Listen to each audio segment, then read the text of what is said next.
DB Harun বিপ্লব সহ police প্রভাবশালী 187 কর্মকর্তা এখনো পলাতক।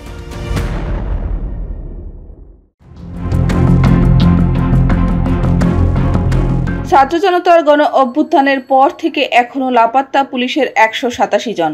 এ তালিকায় উচ্চপদস্থ কর্মকর্তা ছাড়াও বিভিন্ন স্তরের পুলিশ সদস্য রয়েছেন। গত 5 আগস্টের পর যারা আর কর্মস্থলে ফেরেননি, সরকারের সিদ্ধান্ত অনুযায়ী তারা চাকুরিতে ফিরতে পারবেন না। বিভাগীয় ব্যবস্থা নেওয়া সহ এদের অনেকের বিরুদ্ধে ইতোমধ্যে দায়ের হওয়া ফৌজদারি মামলার তদন্ত ও বিচার কাজ আইন অনুযায়ী চলবে। সংশ্লিষ্ট সূত্র গণমাধ্যমকে এমন তথ্য জানিয়েছে।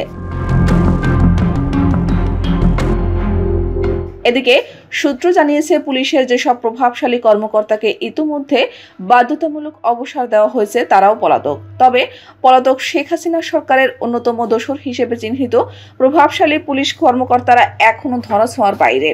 যেসব পুলিশ কর্মকর্তা বিক্ষুব্ধ ছাত্র জনতার উপর গুলির নির্দেশ দিয়ে হতাহতের ঘটনা ঘটিয়েছেন, তাদের গ্রেফতার না হওয়ায় জনমনে ক্ষোভ অসন্তোষ বিরাজ করছে। বিশেষ করে গ্রেফতার নিশ্চিত না করে যারা তাদেরকে পালিয়ে যাবার সুযোগ করে দিয়েছে, তাদের বিরুদ্ধে ব্যবস্থা নেওয়ার দাবি জোরালো হচ্ছে।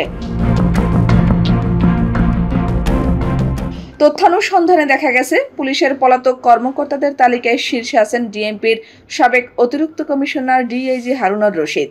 এখনো চাকরিচ্যুত নন। পুলিশ সদর দপ্তরের এই তালিকায় তাকে 1 নম্বরে রাখা হয়েছে। 5 আগস্টের আগে পরে সংগঠিত আইনশৃঙ্খলা বাহিনীর গুলিতে হতাহতের ঘটনায় দায়ের করা মামলায় আসামির তালিকায় তিনি শীর্ষে। এসব মামলার মধ্যে 2011 সালে যে ঘটনাকে কেন্দ্র করে এই কর্মকর্তা লাইমলাইটে আসেন, সেই তৎকালীন বিরোধী দলীয় চিফ হুইপ বিএনপি নেতা জয়নাল আবেদিন ফারুককে নির্যাতনের মামলাও আছে।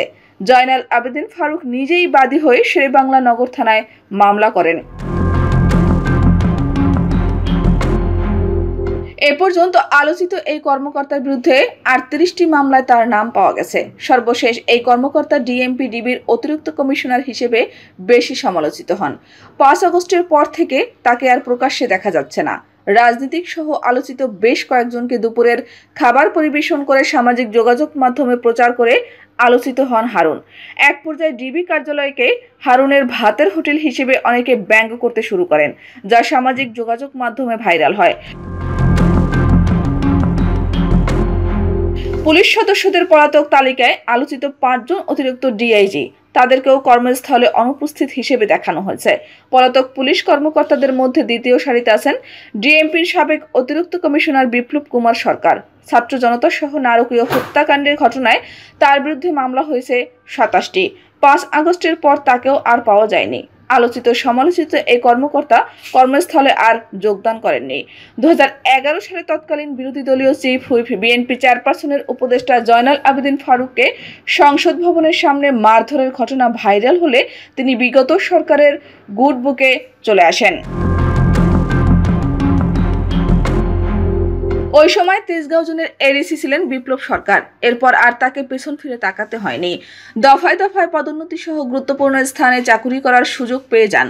যে কজন পুলিশ কর্মকর্তা সরকারের শীর্ষে অবস্থান করছিলেন, তাদের মধ্যে বিপ্লব সরকার অন্যতম। প্রায় 13 বছর পর সেই জয়নাল আবেদিন ফারুককে মারধরের ঘটনায় আলোচিত সেই হারুন বিপ্লব জুটির মামলাটি করেন জয়নাল আবেদিন ফারুক নিজেই। এছাড়া কর্মস্থলে যাচ্ছেন না অতিরিক্ত ডিআইজি প্রলয় কুমার জোয়ারদার, অতিরিক্ত ডিআইজি খন্দকার নুরুন নবী, অতিরিক্ত ডিআইজি এস.এম. মেহেদী হাসান ও অতিরিক্ত ডিআইজি সঞ্জিত কুমার রায়, যাদের প্রত্যেকের বিরুদ্ধে 5 আগস্টের আগে পরে সংঘটিত হতাহতের ঘটনায় একাধিক মামলা করা হয়েছে।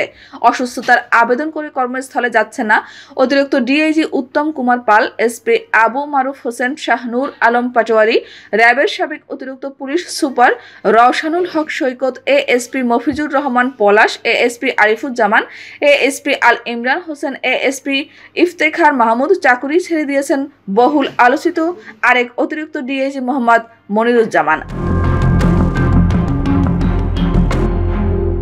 এছাড়া এএসপি মিস্টার জন রানা 5 আগস্টের আগেই চাকরি ছেড়ে দেওয়ার তথ্য জানিয়েছে পুলিশ সদর দপ্তর। তিনি 2রা আগস্ট পুলিশের চাকরি থেকে ইস্তফা দেন। রংপুর ডিআইজি কার্যালয় থেকে সেটি পুলিশ সদর দপ্তর হয়ে 28 আগস্ট স্বরাষ্ট্র মন্ত্রণালয়ের সংশ্লিষ্ট শাখায় পাঠানো হয়। পলাতকের 187 জনের এই তালিকায় 5 জন ইন্সপেক্টর আছেন।